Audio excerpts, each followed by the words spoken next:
Hey there, Home Inspirationals. This is Jenny with Home Inspirations by Jenny. I want to thank you for joining me today. So today we're going to make a fall, kind of an elegant fall arrangement that I would love to use on my wall sconces. So I've made one and I thought I would share with you how to put together the second one. What you're going to need is your vase. Now my wall sconces are really wonderful. I'll show you a picture of those later, but they are the Magnolia wall sconces from Joanna Gaines, and they came from Pier 1, and they are just fabulous. They actually came with a 9-inch vase. This is a 7-inch vase, but I love to change them out so much. They're so versatile. As long as you get the right width, and this is a 3-inch width, then you can use whatever you want. For today's project, we're going to use this 7-inch vase. I've already put my floral preservative in the water, and I have some rocks that I've already put in. These came from the Dollar Tree, and I really like to add a lot of natural elements into my designs. So, so this has the rocks. Now you're gonna need some tools, probably a good pair of cutters or a floral design knife. If you're not used to using a knife, I highly recommend you use the cutters. I tend to go back and forth. I am a floral designer, so I often use the knife, but every now and then I pull out my cutters. Sometimes things are a little too hard to cut with the knife. So I went over to my local grocery store, Publix, and I was able to get this beautiful designer bunch for only $4 of mixed eucalyptus. I also picked up 3 for $12 roses. So these are so elegant and pretty. These are called Vandella roses. All right, so you start with your vase, and you're gonna wanna have your tools and everything kind of laid out nearby. I have my foliages here, and I'm just going to take a look at them, and you'll see the way they grow. There's these different lateral breaks or different, branches, and how they branch off in different places. And I could just stick this whole thing in there, but there's some extra little branches here that are kind of in the way. So when you're doing floral design, you're always kind of looking for those things to be removed. And then I don't really want to put shorter pieces into my vase because I don't want the foliage necessarily in the vase. Vase. If it's over $100, it's a vase. If it's under $100, it's a vase. So this is a vase. Anyway, you don't want to have the foliage in there. So I'm going to just go ahead and use my cutters for now, just so you can see really well. I'm just cutting. Now I've cut one and I've left the other two together. You can do that however your foliage looks. You can leave a couple on a stem or take them off, but I highly recommend that you do remove all the foliage from the bottom of the stem. And that's because you don't really want foliage in your vase. It keeps the water cleaner, and then the water that the foliage or flower is drinking doesn't get wasted on those extra leaves. It goes right to where it needs to go. Now I've just basically put these down into, just trying to get that so you can see a little better. I don't think I have this set up quite right. Maybe I can set this on top of something here for you so you can see better. Okay. All right. So this is down right in the center, and I'm just kind of pushing it down in between the rocks. The nice thing about the rocks or any other kind of hard organic material that you might want to put in your vase is that it will keep your flowers in place, kind of like a grid or way to secure the stem. So there's your first stem, and I like this cascading look. That's what I'm going for. Kind of have that in the other one where the foliage is just cascading over. So very natural, adds a lot of kind of movement to the arrangement.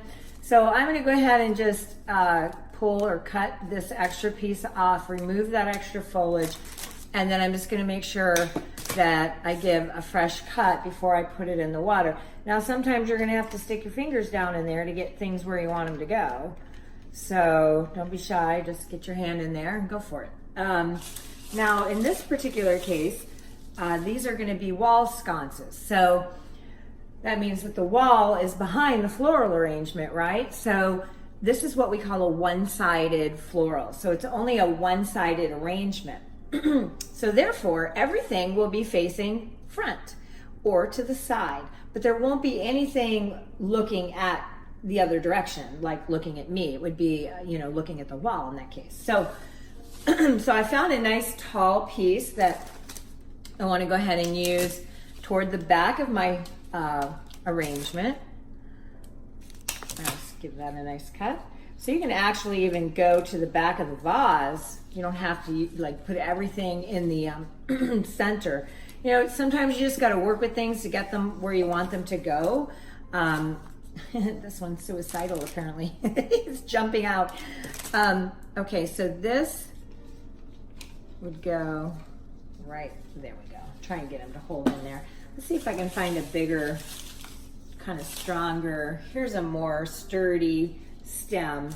And sometimes that's what you have to do. You have to find the ones, that are stronger, sturdier, going to hold things in place. So that really helped keep the one in the back kind of straight up. I kind of anchored them together. So you can see we've got some foliage coming on either side. We've got some running up the back and to the top. Something you want to do is either come in after you've put things together and just kind of look and see if there's anything that needs to be maybe removed or clipped that you don't like. We use knives in floral design because we don't want a lot of pinching of the stems. So sometimes if you have dull scissors or cutters, when they close up, you're pinching the outside layer of the stem. So that's why we use a knife, so that you get nice water flow up the stem. And cutting on an angle is supposed to encourage the water flow. So this has a three roses and 3 different heights, and I think my second rose is probably somewhere in here. So I'm just going to cut that. And you want to be looking at the foliage also as you're putting in your roses, making sure that you have nice fresh looking foliage.